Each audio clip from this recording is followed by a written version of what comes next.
Good afternoon.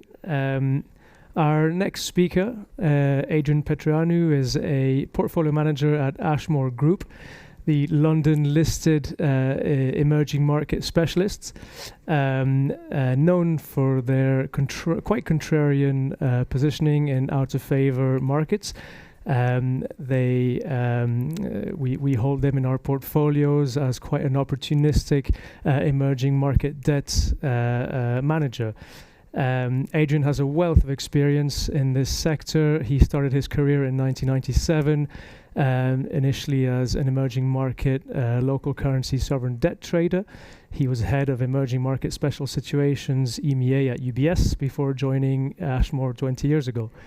Adrian has also, in the spirit of lauding our speakers, a wealth of experience managing risk. I've just found out, not just on a professional basis, but also on a personal basis, having returned from a 3-day hike in Slovenia, where the final 300-meter ascent involved a Via Ferrata climb to the peak. So without further ado, please welcome Adrian Petreanu.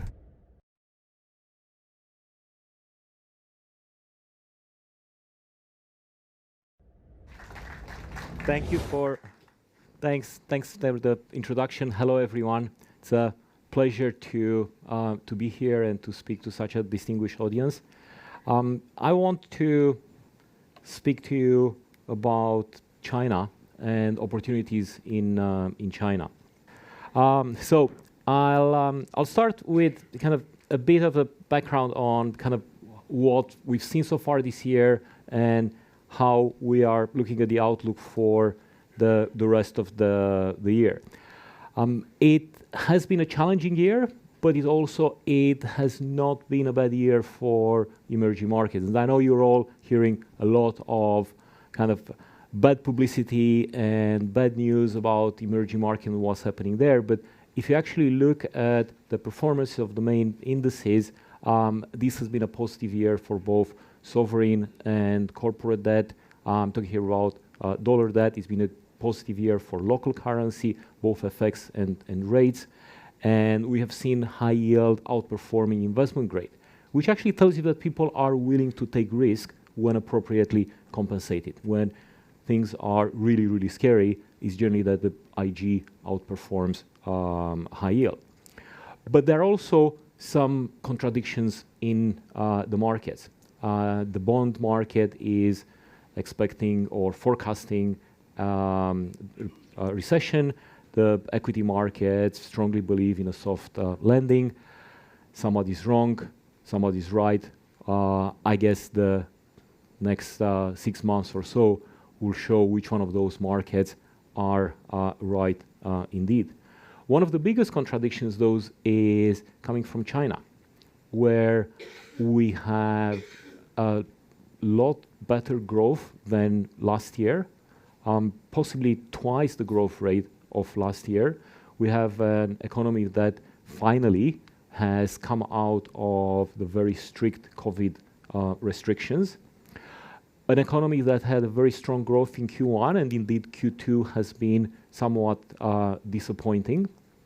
And yet, we seem to have everyone convinced that they want to run as quickly away from China as possible, and people are at the lowest positioning in their portfolio in terms of exposure to China.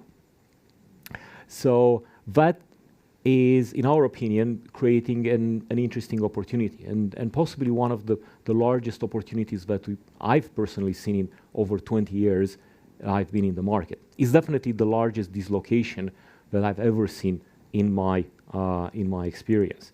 And I'll give you some more data to support that. I mentioned how the EM fundamentals are actually looking better this year. We have better growth.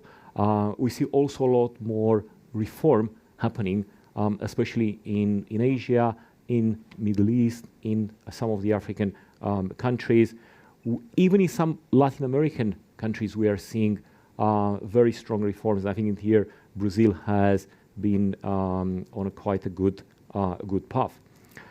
But given all the uncertainty in the US, we're likely to continue to see quite a lot of volatility in the yield curve, especially at the long end of the yield curve. So we tend to favor lesser duration and more credit exposure, trying to be more uncorrelated with the developments in the big markets. And I'm talking here about US Treasuries and US equity. If you have pockets of uncorrelated risk with high rewards, these are kind of the ideal positions in this type of markets. Now, coming to China, China has been benefiting from very, very strong growth for over 30 years. And there's been a lot of discussions about what has been really driving this growth, and obviously they've had massive reform, massive investment. But one of the key aspects of growth, and it's not that China, we've seen this in many of the communist countries or post-communist countries in Eastern Europe, the increase in urban population has been one of the strong drivers for the growth in China. You take a family from kind of working a farm pretty much for subsistence farming, you move to a city, they get their salaries in a bank account, they have to buy the food from the supermarket. All of that increases their impact in the GDP like 5-10 folds. And that has been a tremendous driver of growth for China. The interesting aspect is, although China has made enormous investments in infrastructure, although they more than doubled their urban population over kind of since the early 2000s, they are still at urbanization rates which are in line or below the average for emerging markets. They want to be competing with the US, they're already the second largest economy, they are aiming to be the largest economy in the world. They want to double their GDP. To achieve all that, they really need to have urban population around 80%. And that's almost 20% increase in urban population. Just to get an idea how much that is, there's more than 300 million people that need to move to cities over the next two decades or so. That's more than building like a 1 million people city a month in this country. So it is an enormous demand for property that still exists in China, aside from what's coming from people that want to improve their existing accommodation, families increasing, and all that. And that's why we think that the property sector will remain a very strong driver of growth for China, and something that the government cannot afford to let kind of fall apart, even in times of difficult policy decisions for the country. China has gone through what it is the biggest crisis that we've seen in emerging markets in one sector. The default rate in the Chinese property sector is above 75%. There are over 100 companies that are in default right now. And over 85% of the bonds of the property developers are trading below 20 cents to the dollar. Typically lows that you see with a company in default around 20-25. Now, there have been several stages of this crisis, which has started from 2020. I'm not going to take you through all the stages, but what has really changed is at the time of the Communist Party, which was the 20th Communist Party in October last year, there was huge disappointment by the market. And that's when we reached the first kind of low in the market. Subsequent to the party taking place, immediately afterwards, they announced the reopening of the economy. They announced financial support for a number of from a number of authorities, and especially the Three Arrows policy, which is aimed at restoring confidence to the sector. The first arrow is about extending the loans in renminbi. The second arrow is about giving access to financing in the bond market. And the third arrow is about allowing the companies to raise equity in the market. That created a very strong background for the sector for the beginning of the year. By the end of January, our strategy, the fund that I'm kind of presenting to you today, was up 100%. It's a very, very volatile vehicle with a strong focus on the property sector. It's basically focusing on high yield bonds in Asia, but 50% of the fund is invested in property bonds. We have about 21 developers that we are focusing on.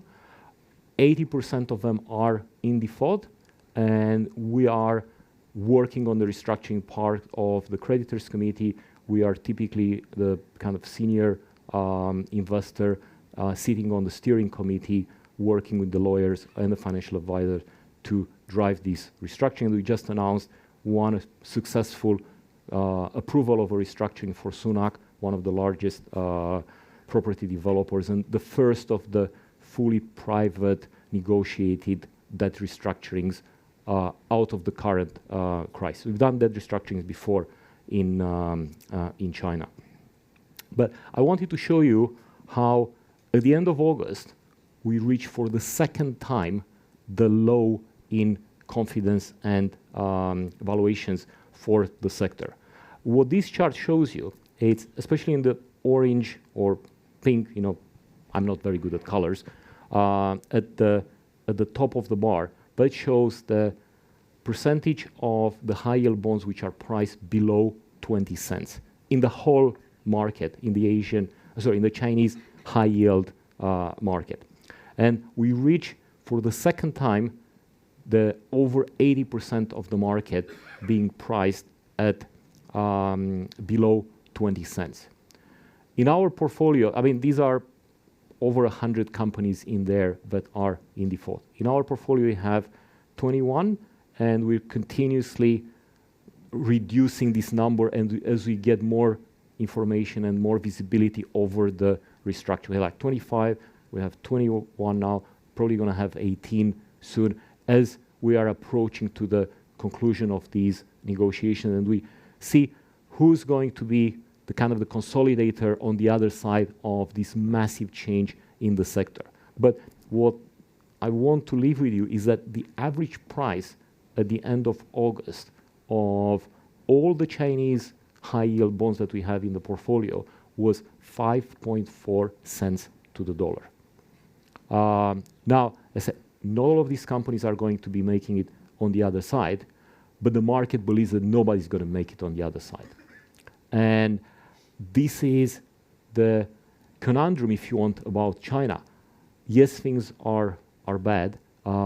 It's been the biggest value destruction that has ever happened in one country in terms of such a humongous sector with over $300 billion of debt just in the international markets, going through such a change that 75% of the companies are in default.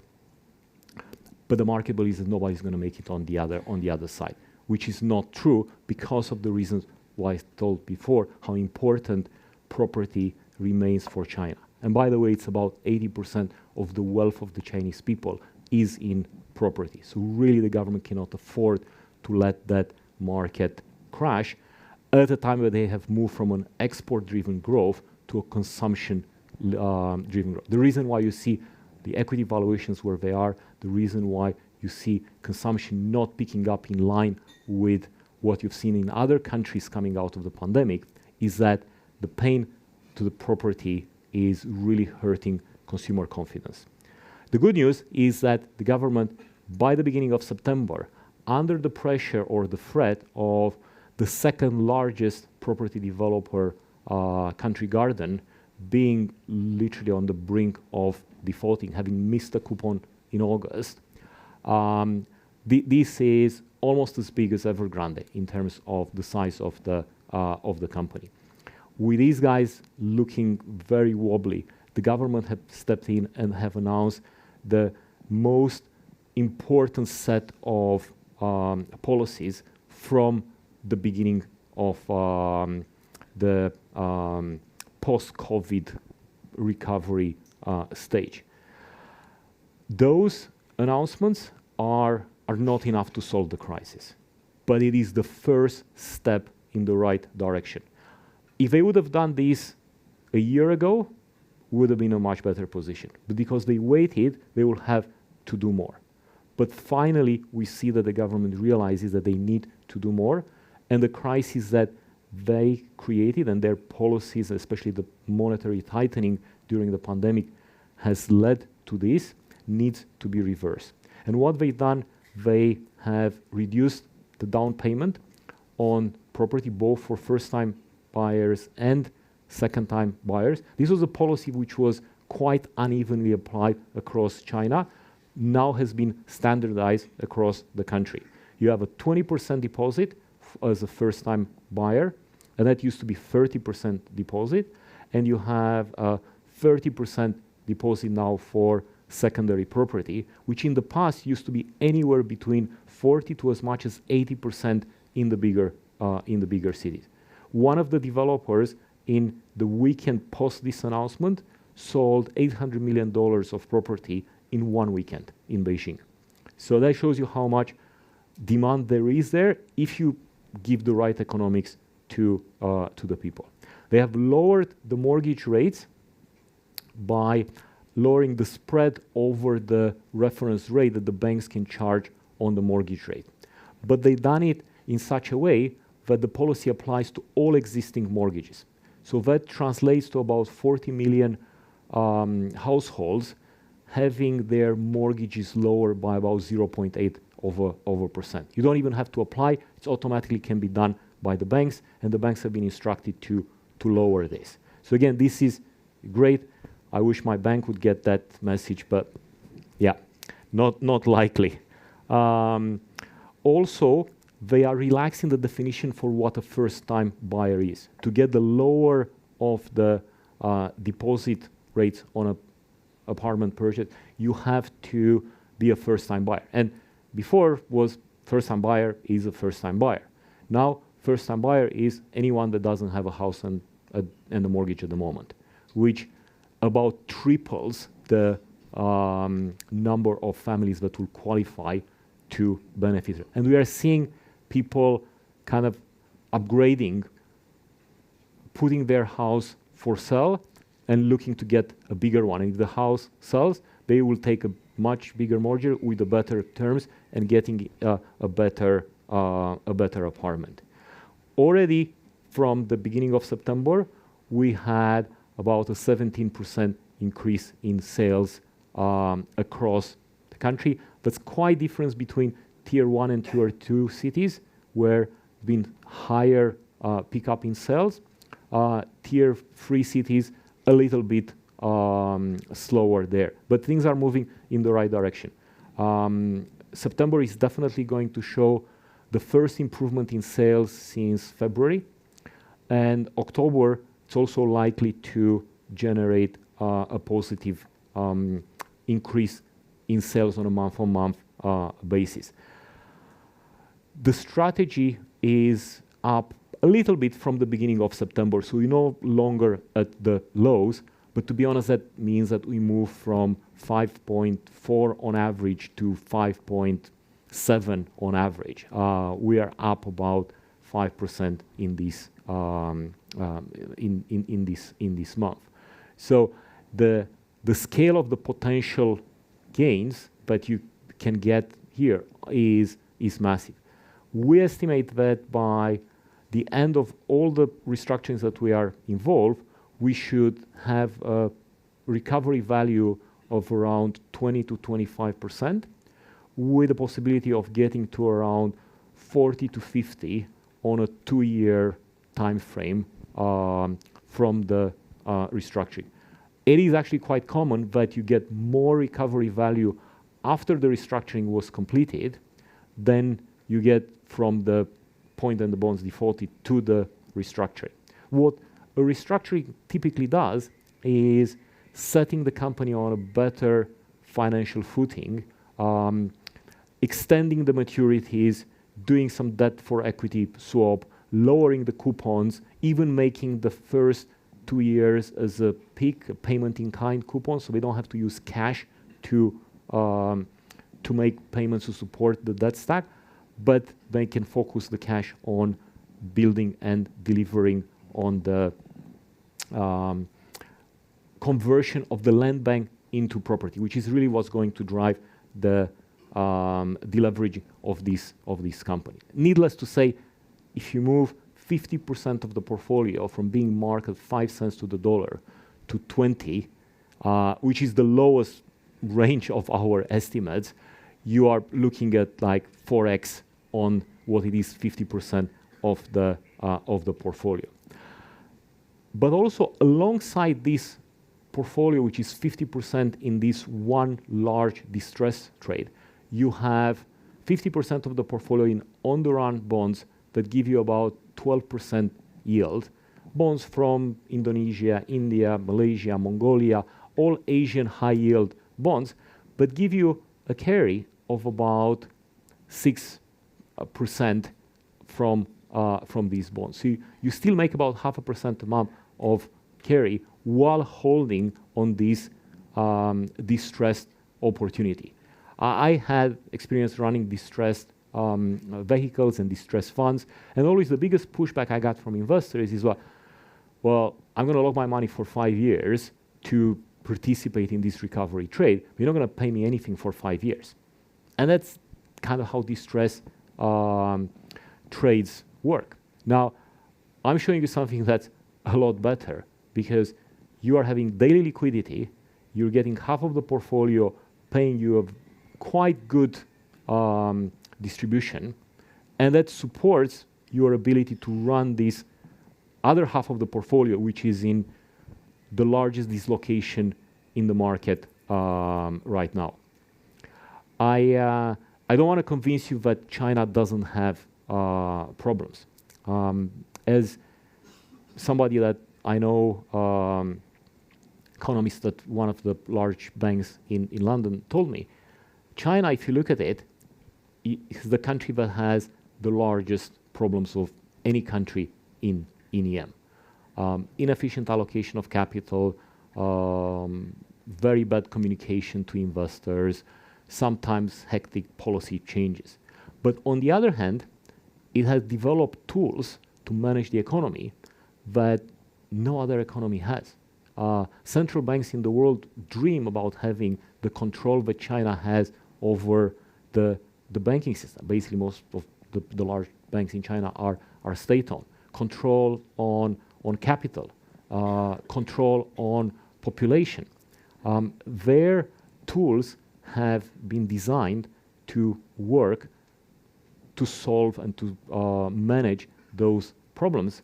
And I find sometimes people don't give them the benefit of the doubt, considering what they've been able to achieve over the past 20, 30 years.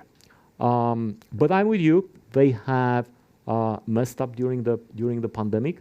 They have a much more authoritarian regime now, with President Xi having his third mandate.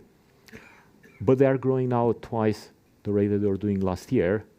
And the market in this sector, and this is the only thing that we are buying in China at the moment, the distressed bonds, offer tremendous value at the current valuations. That's basically what I wanted to tell you. I'm happy to take some questions at this point. I'll also be kind of outside and happy to chat more privately with any of you that would want to approach me. Thank you very much for having me here, and thank you to Momentum for organizing this event and inviting us.